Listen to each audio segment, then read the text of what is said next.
Assalamualaikum warahmatullahi wabarakatuh. Perkenalkan, saya Wajihan Mukarrabin Asyidi dengan NIM 8605698886 merupakan mahasiswa program studi PGSD di Universitas Terbuka. Pada kesempatan kali ini, saya akan membahas mengenai pilar-pilar pendidikan dan relevansinya di era digital berdasarkan pemikiran Bapak Pendidikan Indonesia, yaitu Bapak Ki Hajar Dewantara. Dalam dunia pendidikan, istilah pilar dapat dimaknai sebagai dasar, fondasi, atau tiang penyangga yang memperkuat sistem pendidikan. Pilar berfungsi sebagai pedoman agar proses pendidikan dapat berjalan secara terarah dalam mencapai tujuan untuk membentuk manusia yang cerdas, berkarakter, dan berkepribadian. Tanpa pilar yang kuat, pendidikan akan kehilangan arah dan sulit menjawab tantangan zaman.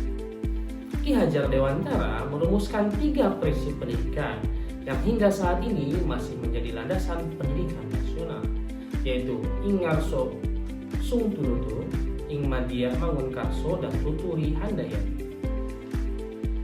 Prinsip pertama, Ing Ngarso Sung Tunutu, berarti di depan memberi teladan. Seorang guru harus menjadi contoh yang baik bagi peserta didik, baik dalam sikap, perilaku, maupun penggunaan teknologi. Di era digital saat ini, guru tidak hanya mengajarkan materi pelajaran, tetapi harus menunjukkan etika dalam menggunakan media sosial, menghargai karya orang lain, serta menyaring informasi yang benar. Keteladanan guru menjadi sangat penting karena peserta didik banyak meniru apa yang mereka lihat, baik secara langsung maupun melalui media digital. Prinsip yang kedua, Ing Madya Mangunkarso, berarti di tengah membangun semangat.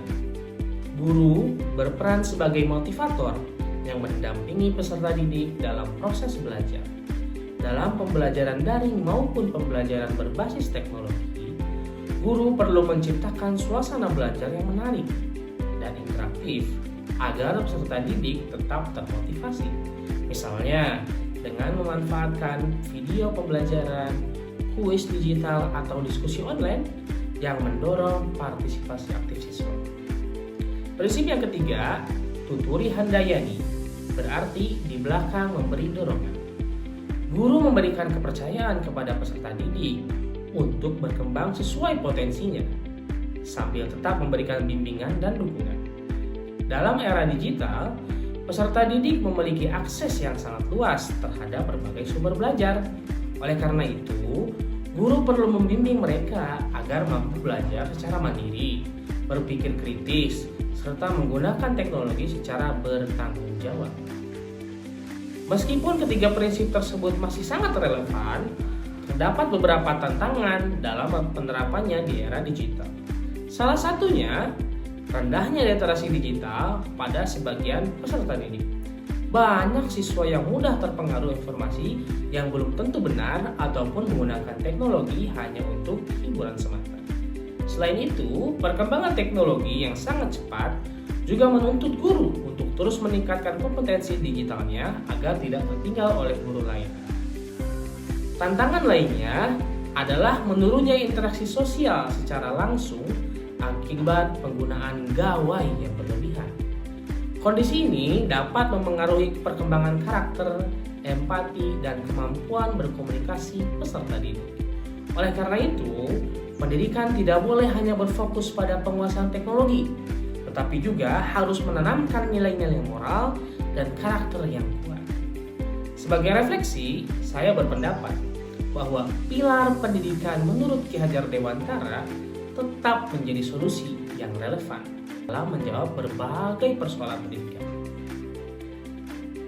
Keteladanan guru, kemampuan membangun motivasi belajar, serta memberikan dukungan kepada peserta didik merupakan aspek yang tidak dapat digantikan oleh teknologi. Teknologi itu hanya alat, sedangkan nilai pendidikan tetap harus menjadi landasan utama dalam membentuk generasi yang cerdas, berkarakter, dan siap menghadapi tantangan masa depan. Demikian pemaparan saya mengenai pilar-pilar pendidikan dan relevansinya di era digital. Semoga dapat menambah pemahaman kita tentang pentingnya menerapkan pemikiran Ki Hajar Dewantara dalam pendidikan masa kini. Terima kasih atas perhatiannya. Mohon maaf apabila banyak salah. Wabillahi taufiq wal hidayah. Wassalamualaikum warahmatullahi wabarakatuh.